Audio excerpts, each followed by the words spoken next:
This week I decided to do a quick ride through the Deep South and hit up a couple of the mother churches of African Methodism. I'm going to post more about that later, but today on this particular video, I want to lift up the visit that I had at Mother Emanuel AME Church in Charleston, South Carolina, with their pastor, good friend of mine, the Reverend Dr. Eric Manning, to get an update on the memorial that is being erected in honor of the Emanuel Nine.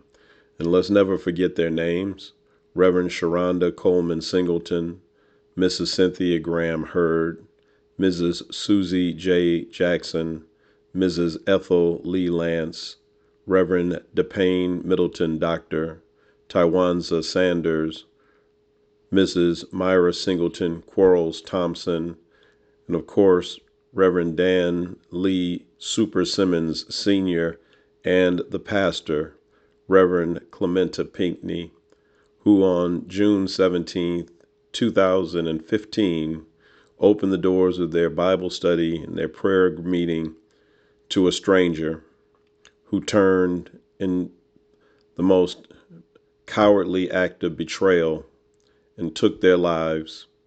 What he hoped to start on that day never happened.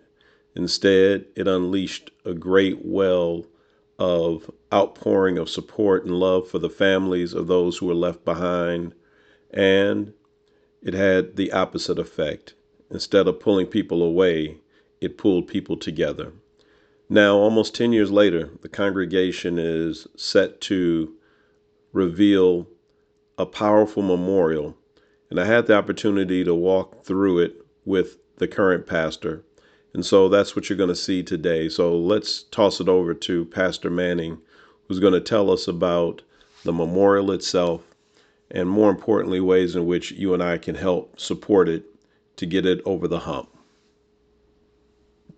Right here, this is the utility building, and also will house the pump for the two water features for the names basin as well as a contemplation basin. So this pretty much is the site for phase one.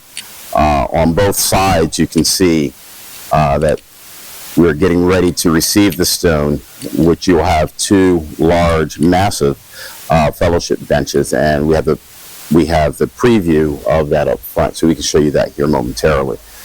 So when you come in to visit, you'll come in, of course, from the Calhoun Street side, and as they're putting the pavers down, they're not going to always be smooth. In the beginning, the pavers should be a little bit kind of rough. And that is, again, for people to take notice of their path to forgiveness is going to be realistically an individual path, right? All of us are on that individual path for forgiveness and understanding the meaning thereof. In the middle, right here, you have the names basin, and again, another water feature. So the water will come up from the bottom and cascade on the side, and you'll have all of the names of the Emanuel Nine on the side of the names basin. And again, like I said, you'll have two very large fellowship benches. One, of course, is longer than the other. And we look forward to having various classes and courses talking about the importance of forgiveness and healing and restoration in our communities. So we're working on that now as well. So when you come in, again, as I've already said, you'll have the beginning portion therein. You'll, of course, see the fellowship benches, the names fountain here. And then in the back, there will be an elevated cross. You can see where they actually have it almost cut out, pretty much. That cross will extend pretty, I would say maybe about 10, 15 feet upwards. Mm-hmm. And again, all of this, of course, is white marble from the mountain, or from the Vermont quarry, is where we're getting the white stone from. And then, of course, this is the contemplation basin. Again, the same thing. There'll be a bench sitting here.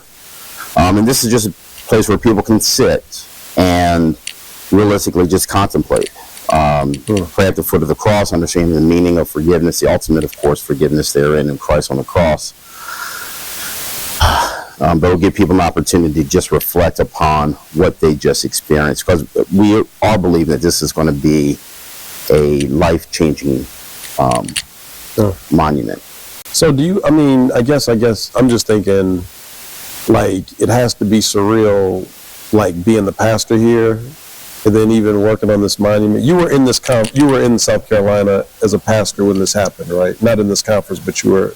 No, I was in South Carolina, but I was in the Palmetto Annual Conference in Georgetown. Okay. The pastor of Historic Bethel there in Georgetown. Yeah. So, I mean, I don't know, I mean, how do you feel? I mean, it's, again, working on this, I'm glad that you're here and glad you're pouring yourself into it, but this is not just any construction project. They always come with their own stress, and, you know, I know it personally, but, like, this seemed, I don't know, I hadn't thought about this riding up here today, but as I'm standing here, I don't know, it just feels like there just may be times where if I was doing this, I would find myself just breaking down from the emotion of, like, you know, Clementa, our friend, the other persons who I didn't know except Reverend Simmons, but you probably knew some of the others as well. Yes. So, like, just kind of, I don't know, can you talk about the experience of doing this? What is taken from you? What is maybe adding to you?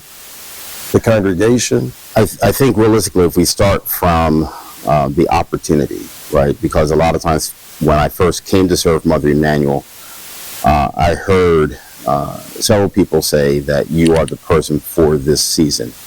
And of course, like anything else, you're kind of reluctant to embrace that because you really don't know what it all means.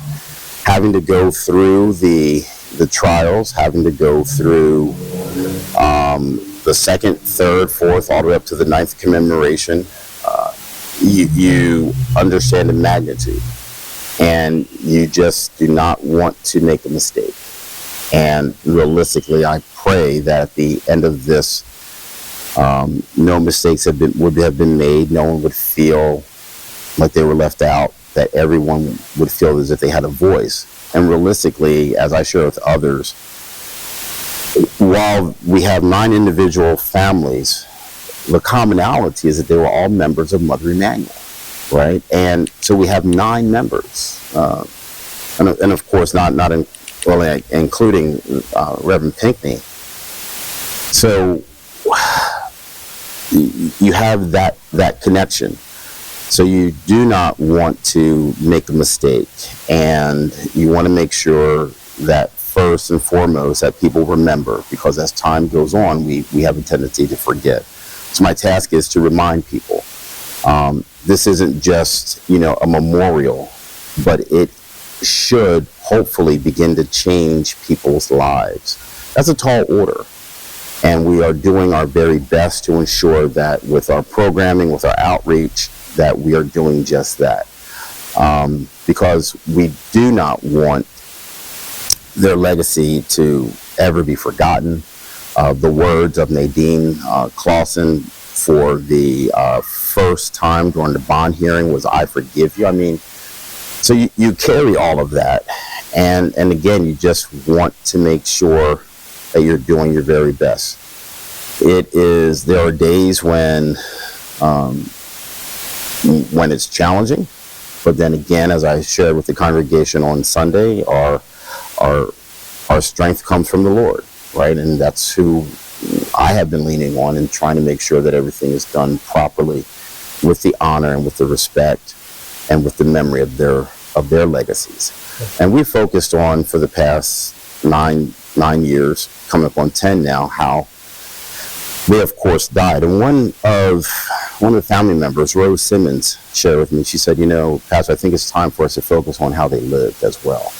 And that's very important, because we don't want to forget their legacies, right? And as long as I'm here, I'm doing my very best to ensure that I don't take credit for anything, that it's not about me, but it's about the larger message. It's about not just Mother Emanuel, but also the Connectional Church, because as I said already, there were 9 members of Mother Emanuel, but there are also members of the Connectional AME Church.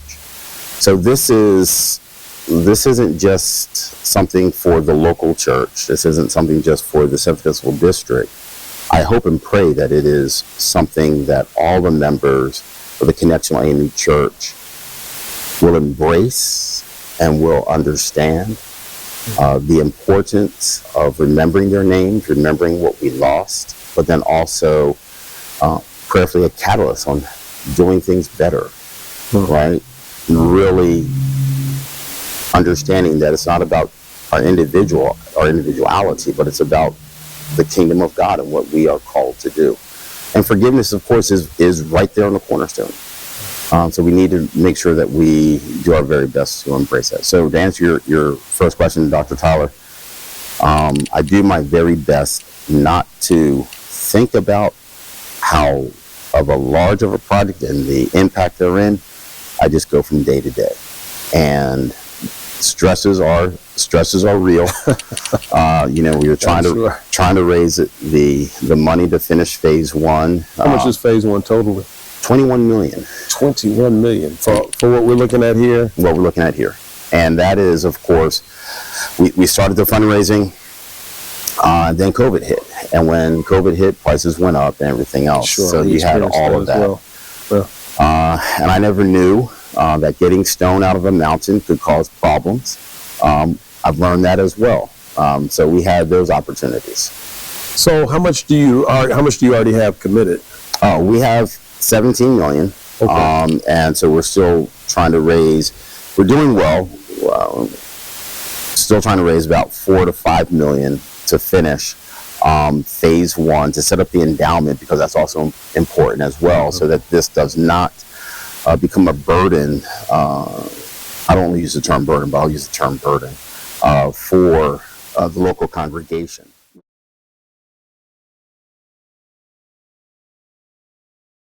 I'm going to end it on that note. We talked about other things as well, and I'm going to do some more videos, especially about the other historic churches like Savannah and Jacksonville. But on this day, I want to make sure that we leave something behind. So you see the instructions there, the learn more, and where you can also donate at Emanuel9.org. I want to thank Pastor Eric Manning for taking time out of his busy day. I mean, Monday is the off day for pastors. And so for him to make that sacrifice to get this information out, I'm deeply grateful. And I'm hoping that as we look at this and recognize, again, how expensive things are post-COVID, especially around construction, that we'll find it within ourselves to help make the difference. And who knows, maybe somebody sees this video and shares it out with someone who has deeper pockets than most of us, who can write even a larger check.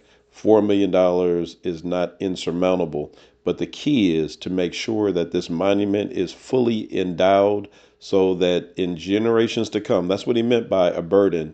Not that it's going to be a burden having it, but the fact is you don't want 50 years to 100 years from now, the congregation trying to figure out, do they fix the roof or do they keep the monument clean? This should be self-sustaining into perpetuity. So come on now, let's dig deep. Let's make sure this happens. And let us never, ever, ever forget the sainted memory of the Mother Emanuel 9.